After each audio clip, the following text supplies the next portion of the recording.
So we want to know that how God is described or ascribed in the in the holy book of the Muslims, and if this book is revealed by God through the Gabriel to his prophet Muhammad, then what he talks about himself.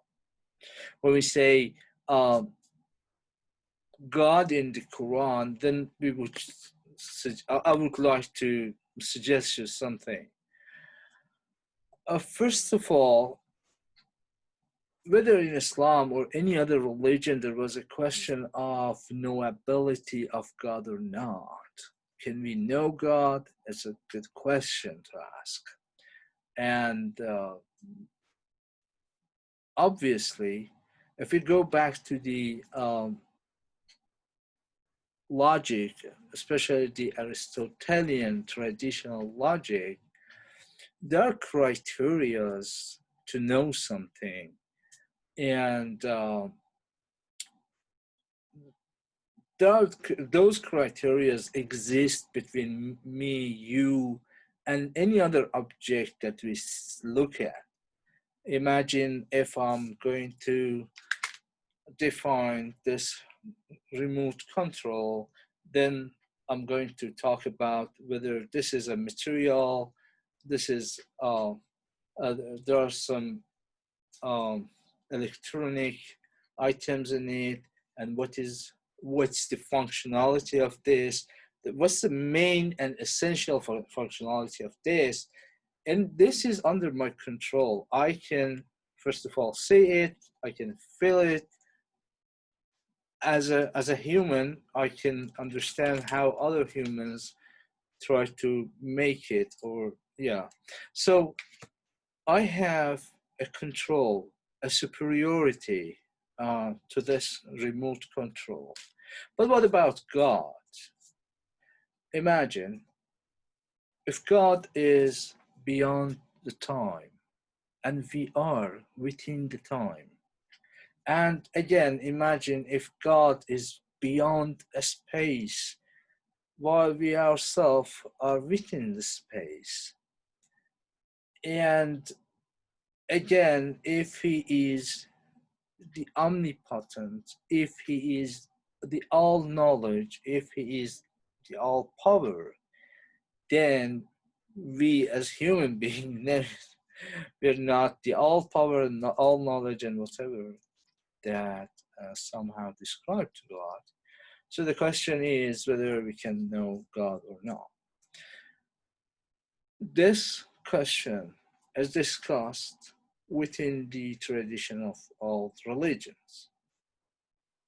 And the very short answer to this is that, yeah, well, if you are talking about the essence of God, obviously we don't know it.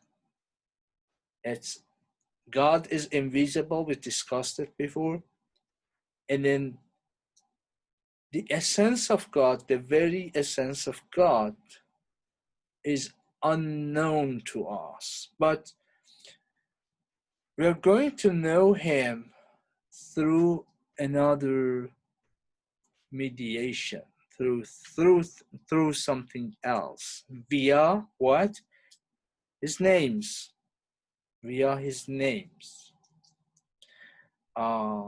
It's also true about many other things that we know. Let me tell you something. When Plato was yeah, but no, I'm sorry, not Plato, but his master Socrates. When he asked the goddess or the angel about, yeah, he asks about something. He tells to the goddess that teach me to learn or to understand things as they are. As they are means that to know something from within it, a perfect knowledge, with a perfect, I mean, you know every aspect of it without having any aspect being, neglected. But so the relation between us and God is not like that. There's the same narration or hadith in Islamic tradition attributed to Muhammad. He also asks God. He says in Arabic, "Rabbi arini al-ashya'a kama hiya." So it means that God, show me the things as they are. So the question of show me the things as they are, and the other aspect that I'm trying to know this through, a logic, through a science of make logic and making definition. It's There are differences, but anyway, what should we do? We accept that we accept that we at least can try and put it in within the limitation that we have. Anyway, so we know God through His names as well. And then that's obvious. Let's go back to the Quran, and then very first chapter, very first very first sentence, which starts with bi Bismillahir Rahmanir Rahim. So let me tell you. So in the name of God, this is the translation of Bismillah. Allah is the translation of God, and bi ismi is that the in the name of God. So, and then what's the attribution of this God? It says that Bismillah ar-Rahman ar-Rahim. The God who is Al-Rahman, the merciful and compassionate, and Al-Rahim. These two words, I'll talk a little bit about this too, but I'll tell you that repeatedly in every chapter of Quran, this Bismillah ar-Rahman ar-Rahim is present there, and is one of the way that God ascribes and defines Himself in the Quran through two names of Him, through two aspects of Him, through two attributes of Him. In Arabic, they call it sifat, or name. Al-ism. Ism in Arabic is name. So there is also a Quranic verse which says, وَلَهُ الْأَسْمَاءُ الْحُسْنَى, which means that, and He has, or He possesses, beautiful names, the beautiful names. So, okay. But nevertheless, when you talk about the beautiful names of God, which is in Islamic tradition is 99 names, also in Jewish tradition as well, you sometimes go back and see in some other chapters of Quran, God, calls Himself as the One. So, قُلْ هُوَ اللَّهُ أَحَدٌ, says that, say He is Allah, the One.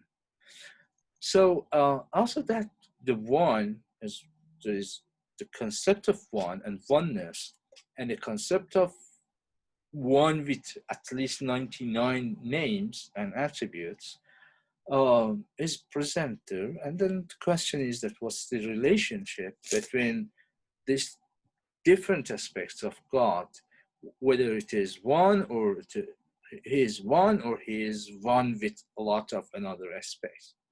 So that's the question by which we come to the Al-Asma Al-Husna, so the beautiful names. Oh, what's the role of beautiful names? Oh, those beautiful names, especially in the Quran, I mean, also you can find it in the tradition, in Abrahamic tradition, which beautiful names are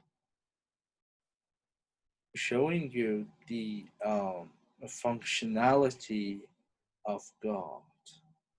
So, I mean, in that tradition, if He if He is a creator, then Al-Khaliq, the creator. So it's one action or one aspect of God. And of course, the point is that he has always been creating. So this creation is not an a name for a time that is past now, and we say finished. No, in the tradition of Islamic or Quran or Islamic culture, every aspect of God is always present and it's always ongoing. It's not that you mentioned that, oh yes, he was creator and he created in, such 6 days, for instance, and then he's, fine, he's sitting somewhere now. So that's not the case. All those names and attributes, all those 99, and we go to some of them, we will discuss some of them in this tradition are functioning continuously, moment by moment. If he's sustainer, he's sustainer all the moments. If he's creator, then he's creator all the moment. And if he is the if he has the absolute power, he has the absolute power at all the moments. I'm talking about the power because in some theological school, some schools of theology, especially I noticed in Christianity, there was a discussion. The discussion was, if you tell that God is all powerful and he has absolute power, then why there is evil in the world? If he's all powerful, so there must not be evil in this world. So some theologians answering to this question and trying to say that to solve the problem, um, their answer was that, well, the God is powerful, but he's not, absolute powerful. He has some problems over there in in discussion of power. So he is, he's merciful. He is, compassionate. But in terms of power, he lacks a little bit at some point. So this was an answer to a question of evil. I mean, but the problem with this answer to the question of evil in the world is that, so can we trust to a God who has who lacks power, who has less power than it should be, who doesn't have absolute power? Is he gonna be overthrown by some another god or by Saturn or something else? So you should know, and probably you know, that the question of evil is one of the most important theological and philosophical and mystical questions by all the time that have been discussed and is being discussed now and will be discussed as well. But anyway, a central, an essence, a being, which is an, I'll say, which is an absolute being. Imagine a being uh, that is everywhere and probably beyond, I mean, everywhere and beyond time, and has power, has knowledge, and functions as creator, and gives life as, again, as creator, but in this aspect of specific aspect of giving life giver. That's who. And then he has also the opposite one, the al-mumi, this in Arabic, al-muhyi, the life giver, and the opposite, al-mumit, the one who takes the life. So that's, he is only. And there are apparent paradoxical notions or names and attributes, like as I mentioned. the life giver and the life taker. And there's other, sometimes God's names are functioning in two, opposite way. But like, imagine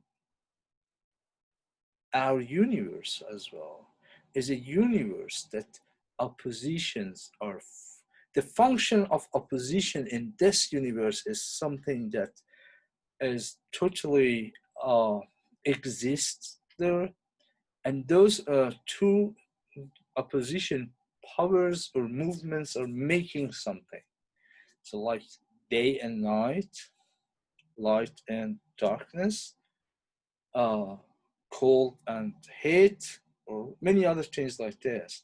Also, among the names of God, or among the exalted, magnificent, and perfect qualities of the names of Allah in the Quran, as mentioned there, you see some, apparent, apparent, oppositions. But theologians say and mention that those are, contradiction for us, but not for him, as he is beyond everything. So those are al-asma al-husna, or the beautiful name. I said in the Quran itself there are 99 of them, but interestingly, the very first one, which appears apparently in the very first revelations to Muhammad, is the word Al-Rahman, merciful, compassionate, Ar-Rahman and Ar-Rahim. And also, as I mentioned, you have it in the very first verse of Quran, Bismillah ar-Rahman ar-Rahim, in the name of God, the merciful, the compassionate. As well, I want to again emphasize to the notion of Al-Rahman, because Quran itself, in another chapter, when it talks about God, says and mentions that whether you call him Allah or you call him Al-Rahman, so uses these two names interchangeably.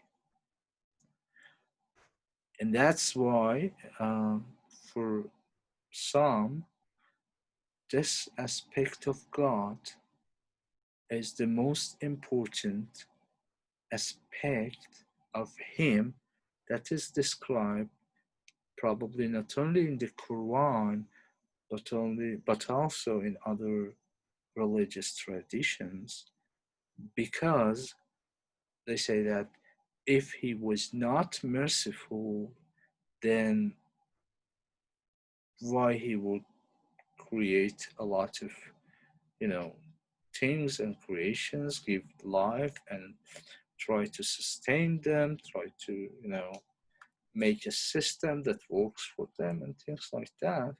So at the very basic and at the very initial position, there is the idea of Ar-Rahman and the mercifulness of God that exists there. That's a way that he functions with all creations. If there was no mercy, probably there was no, universe. And then every other aspect of God then comes after, consequently, because he's merciful, then he creates. But when he creates, he has all knowledge and power, so he is, all knowledge. And so on and on and on and on and on. Just the tradition of 99 names in Islamic tradition. I mean, which comes from Quran, as you know better than me. But this makes a notion or makes a tradition again in Islamic societies, especially among the Sufis. I imagine that you have already heard the name Sufis.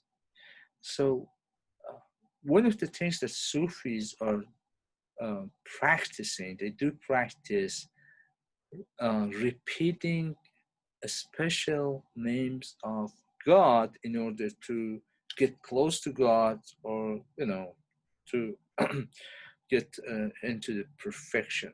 So they also repeat names. So the point is that uh, those names, as I mentioned, are a path to that essence, to join and go back to that essence. The cosmology of Islam and other religions as well is that if you imagine a circle and at the top point there is God, you can imagine this, okay? Everything, every creation and being or appearance of universe starts from God and comes down like a half arc of descent, comes down, and whatever we have here right now in the world, we are in the very opposite point to the place that I showed that the God was. So everything is down here right now, for us in this moment, okay? And this circle has another arc that goes back up to this origin, okay?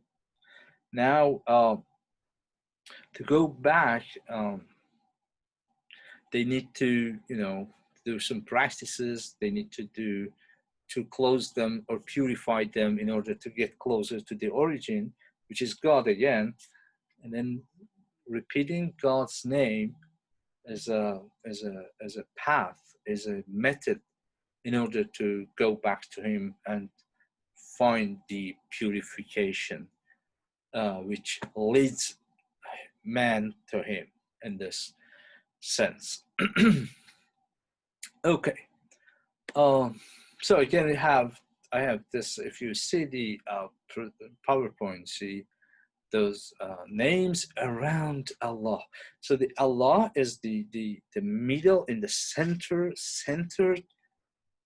So we call Allah is a name given to the essence of God, His essence. That's important.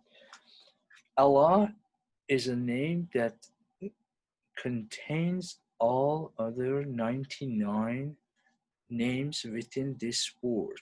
Okay, when you in Islamic tradition, when you say Allah, it means that you also mean all other 99 names and attributions of God. So there is criteria of essence, usually called Allah, and names and attributes, which are like all other 99 names. When those names come into functions, they become attributes or attributions of God. In Arabic, sifa. Al-Dad, al-Ism, what's sifa? What's sifat? The essence, names, and attributions. Okay. Again, let's go back to this Al-Rahman, the merciful, or the all beneficent. So, in the Surah Al-Rahman, or the Surah Al-Merciful, or the compassionate that we supposed to read today, and this verse is also called the bride of Quran. Yeah, I guess, yes, or some. It is traditionally called because, again, the very notion of Ar-Rahman is there. The notion that when people try to, encounter God, then for them, a God is ascribed as a merciful one rather than wrath one. And then the prophetic tradition mentions that his mercy precedents to his wrath. So, rahmati ghalabat ghazabi. So, in Arabic. Uh, in this verse, in this chapter, um, let's see some functions of God. Uh, First, he is merciful, compassionate. Then he taught the Quran. He taught the Quran.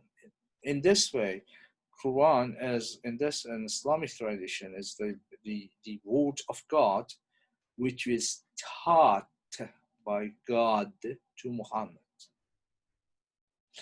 Uh, this is one of the aspects that makes Quran very important in Islamic tradition, because it is a word of God, because if it is sacred, and on the other hand, God is the teacher for this book to Muhammad. Now, let me go back to Adam.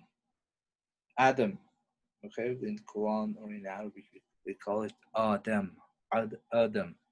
So also there is another story between God and Adam. What's the story?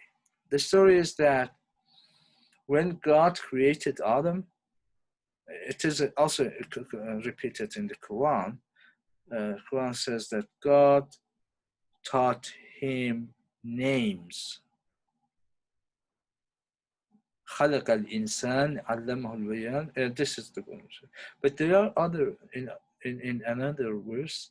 God when He creates Adam, angels complaining to God, why did you create this guy? We are here. You don't need this. And then and then this is a huge, very important story. And then God also tells to us that He taught Adam all the names. So when someone is in this sense, in that tradition of, especially in the Sufi tradition, when someone is master of names, what happens? So what happens? This happens. You are the master of universe if you are the master of names. Because names are all functions of that essence which creates and which brings everything into being. And if He taught you, or by your try, you grasp some of those meanings and essentialities that or functioning that are in the names, then you are also close to Him. Then you are also reaching Him in order to share some of those knowledge and powers and whatever with the Lord. That's important. That's why repeating those names, keeping those names, was very significant in Sufi tradition and generally in Islamic tradition, like the other religious tradition. There's something in Islamic tradition, especially in Sufism, they call it a zikr, which is repetition of a name. It comes. So the repetition of the name, as I mentioned, so if you are master of the name or names, then you are kind of godlike or not semi-god, but godlike. That's why in probably all religions, the story comes like this. When God taught Adam all names, then asks angels to prostrate Adam, okay, to respect Adam. And it's I assume that everyone probably heard in every religious tradition the story of Adam and angels. Then they all of them, they obey God in respecting Adam and prostrating to him, or making sajda in Arabic to him. But except one, which was Satan or Shaitan in Arabic, and who said that, no, I'm sorry, I don't. I'm better than him. You created him from clay and you created me from fire. Fire stands above clay, and so no, I I don't. And then so the rest of the story that everyone knows. But the major point here with the names of God and the who-ness of God is that there is a very special relationship between human and God, that special relationship never exists in any other being and existent being or thing. In the story of angels, let me tell you also something else. Everything in the universe as well represents those names of God. So imagine flowers, they represent the name of beauty of God, okay? Or any other creation. I mean, some show power, some show, wisdom, whatever. But and there's only human being, according to religious tradition and Islamic, especially Islamic tradition as well, that we discuss here, which talks about human being as a fully representative and manifesting God's names and attributes. So again, the merciful, when merciful creates, how does he create? He creates, I'm talking about this religions, even whether from Judaism, Christianity, and Islam, he creates with his word. He says something, and he says, be, kun in Arabic. The term kun, and he doesn't, there's no another object outside that God tells to him, be, and then there is, and he's there, it is there.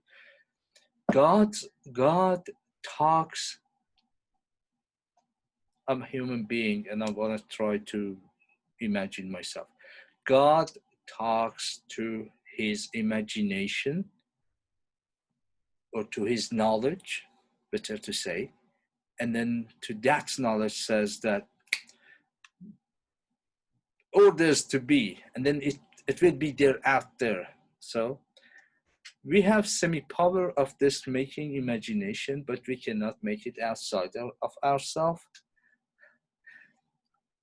Or maybe all of us in the imagination of God. Okay? But anyway, so God also gives many of those, all of those names and attributes to human being. And therefore, human being in Quranic term is the successor of God here on the earth. And there is a very special relationship between God and human that we will discuss probably in weeks to come. At the same time, God was described in the Quran again when Gabriel for the first time talks to Muhammad as prophet, and he tells him that recite, and then he tells to the Gabriel, what should I recite? I don't know. Do you have a question? I do have a question. Yes, please. So, I know that you're saying, can you? Oh, sorry, what happened? I'm sorry, I made a mistake. That's okay. Give me a moment. My what should I do? Probably here. I lost something. Oh yes, please go on. Is it true for the entirety of Islam that there are 99 names of God, or is that only in Sufism?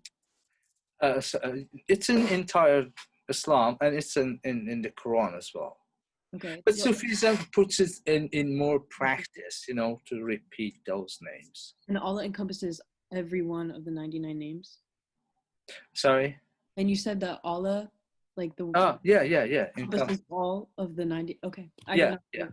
that. You're welcome. Yes, that's true.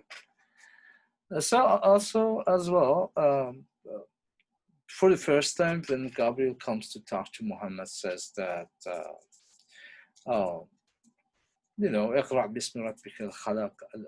And then he says that your God is noble, and he taught by the pen, taught man that which he knew not.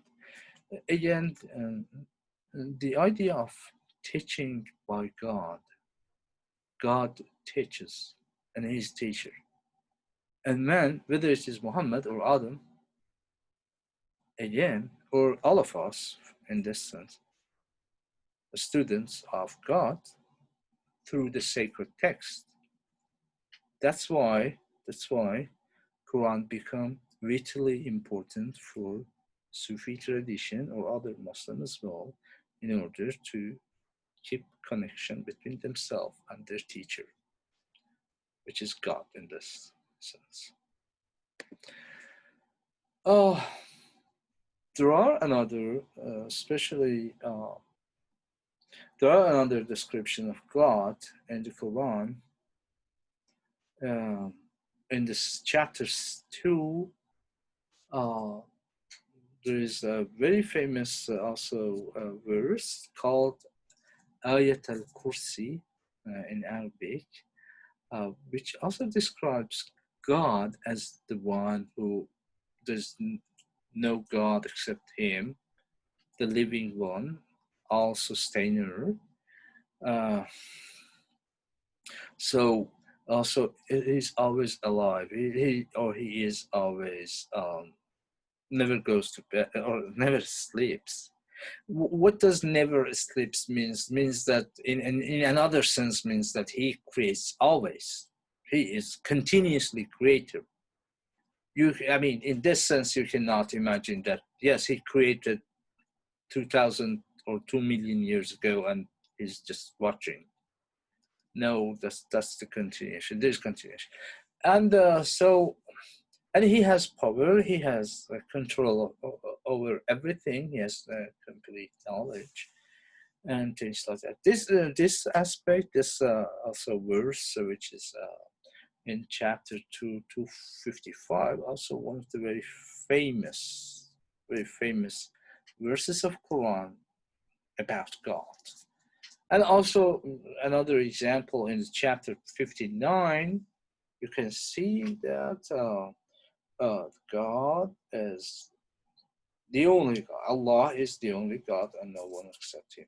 So when we talk about Allah, the only God, and nothing except Him, it doesn't mean that whatever is called in Judaism Jehovah or Yahweh is not this Allah. I mean, the name in this around the tradition changes, but that's the same reality. I mean, those religions, what I understand, they are not speaking about different gods. They are speaking about the same origin, same origin of the universe. So these are also two another examples. If you want to read, um, you can see there are some names. هو الملك القدوس السلام المؤمن المحيمن العزيز الجبار المتكبر. So yeah, different names and functions. Now, let me see how many. Okay, it's already 4, but hopefully this is my last presentation, and if I am going to finish it sooner, then we have, we may leave the class sooner. There's something which is the incomparability and similarity, and I'm going to touch this discussion a little bit. When we all talk about God, not all, let me tell you, when Quran talks about God, at some point it talks in a way that God sits on his throne. Or sometimes you see that Quran describes God's hand, and things like this, which is kind of a personal God, a humanized kind of, we have hands, we sit. But what about God? When especially we describe He's one, nothing like Him, especially this, don't forget about this part. Nothing is like Him. And so when you describe when Quran describes God with those terms, uh, and we can see that in those descriptions there are similarity between what I as human do or have and what is ascribed to God, while we know that He is not physical in these religions. We know that He is not corporeal, and we don't know that what He is in His essence. And so why the discussion of similarity? On the other hand, there are things that ascribe to God. There are names, in fact, not things. There are names or attributes that says that God is transcendent, beyond everything. These are another kind of names of God. He's beyond everything. Let me see if I can see some of them here. Oh, the magnificent, the source of peace. Okay, so those aspects, as I said, that those aspects make God transcendent, beyond the reach of any other hand, not graspable. He's transcendent. He is absolute invisible. But what about the contradiction between those two kind of names, between similarity and incomparability? Okay. So if you are a philosopher and you are going to describe God, and if you are following the Hellenic school of like Aristotle, then you probably try to put together an argument like him, and says that, okay, he is the very first mover, that move the other things, that moves other things, that the very first mover, and he's there. It's very far, you have to go the very, very, very, very, very first, okay? And he's transcendent. He doesn't come down. He's just there. And he's al-awwal. He's the first. But if you go to among the mystics instead of philosophers and ask them, describe or define your God to me, they may also bring you another example of Quran, saying that God has said that I'm closer to you from yourself, from your jugular. What was that? Anyway, I'm closer than you to you. What's the difference between these two, the absolute transcendent and another opposite, absolute closeness, and between closeness and similarity? So these notions kind of created through different paths of knowing God.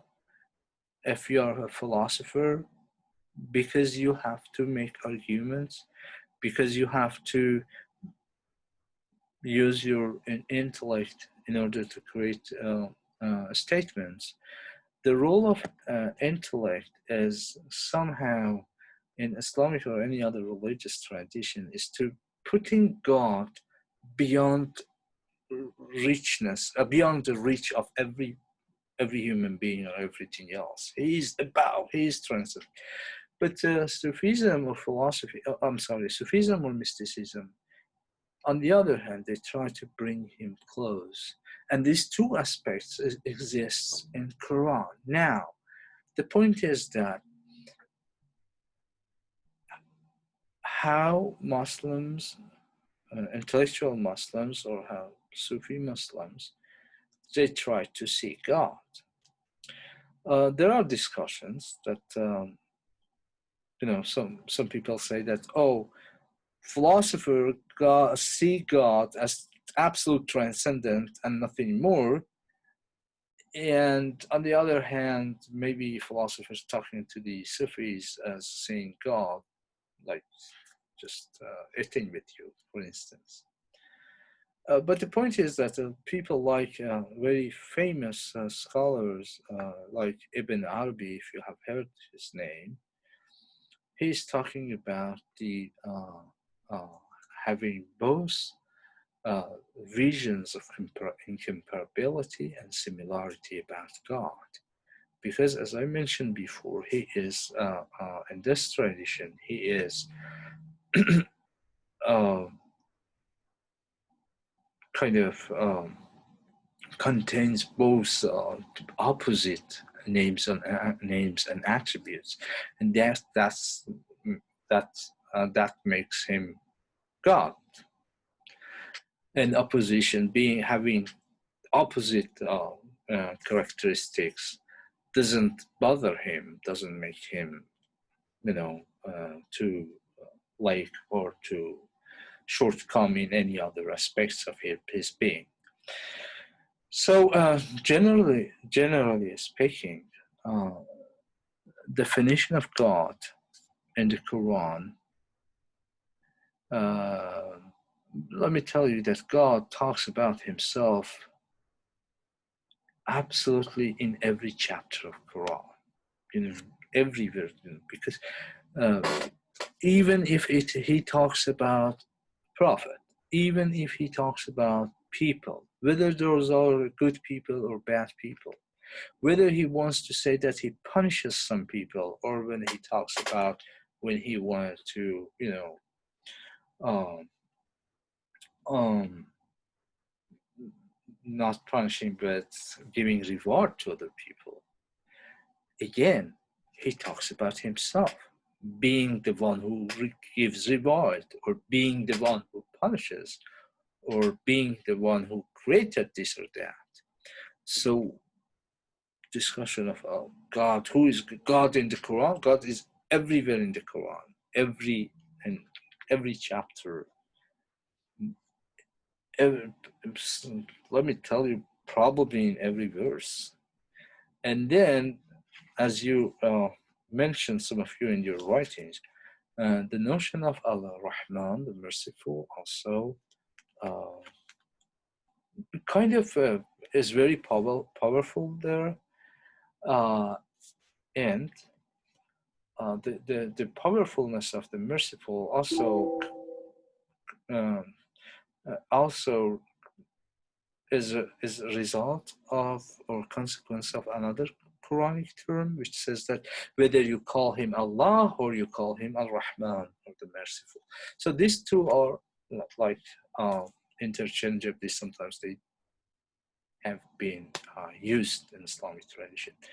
Mostly Sufis also emphasize on this part on this aspect of God and the mercifulness of God, which they say that if God is merciful to all created being and the universe, and then you as human being, you also have to have the same function, not putting grass at the beginning and then all other names, but you also have to be merciful and compassionate, and your relation with the others, not other humans, other created beings, and also yourself should be with mercy and compassion. So pretty much, I thought that I finished sooner than this, but um,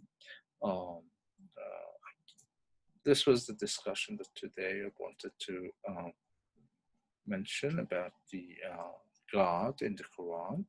But in the moments that we have and the minutes that left, please let me know if you have any questions and concerns and critiques and whatever.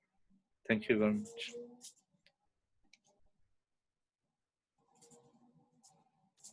I have one question.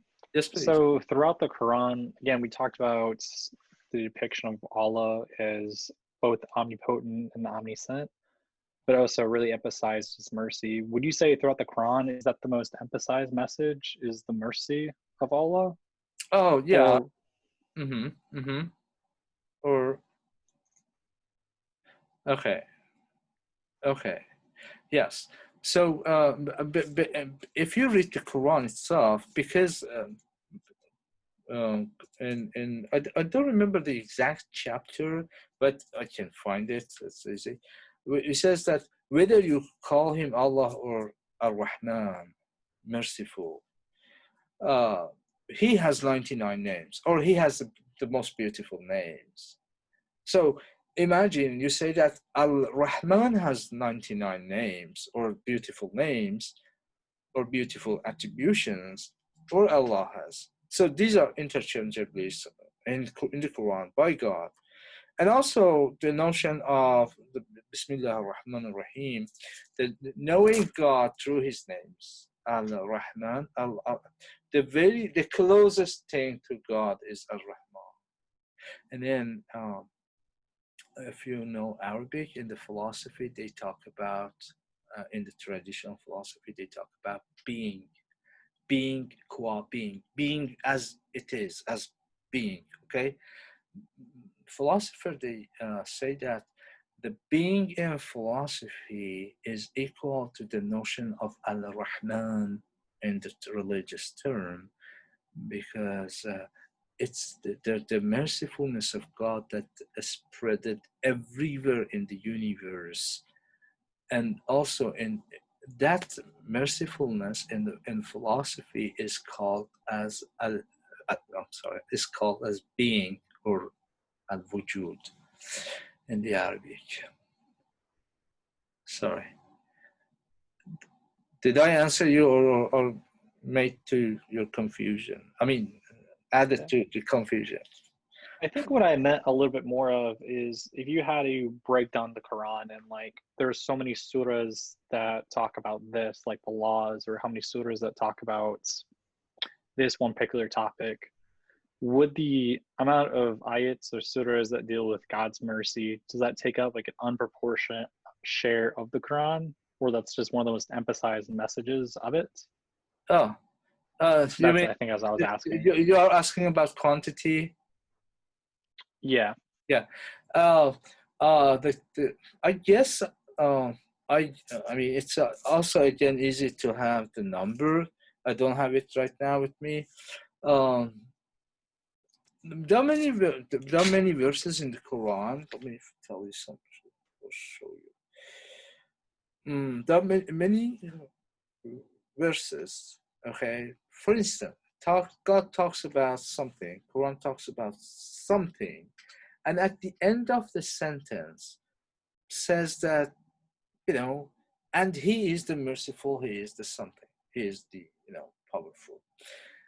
And those things, at the end of sentence, you can you talk, for instance, you say that today is a very beautiful day and God is merciful. Okay, you have those examples in many verses of Quran that you can find, and also those the very chapter that of today, I guess, Al-Rahman. the notion of mercifulness of God also was repeatedly used in that chapter. And then as a God who, who gifts or creates everything for you, and then God asks people, why do you deny all those things? Yeah, we can find the quantity as well. I mean, it's probably yeah. I guess I can send you a link. There's a link maybe for all of you. It's very important to know it. There's a website which gives you statistics of Quran in every aspect. Okay, imagine you are talking or looking for merciful, and then it gives you the number of merciful, and plus this, it gives you all commentaries, many commentaries. I mean, many commentaries that are translated into English. It gives you the translation commentaries as well, and that's a very good source. I'll put it in an announcement today after class, and that's a good source. I mean, without you have all the statistics over there as well.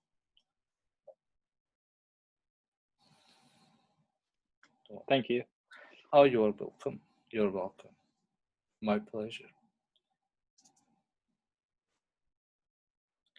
Do we have anyone who supposed to go to the Arabic class today? I guess Mahmoud, I see you. Yep. Who else is here?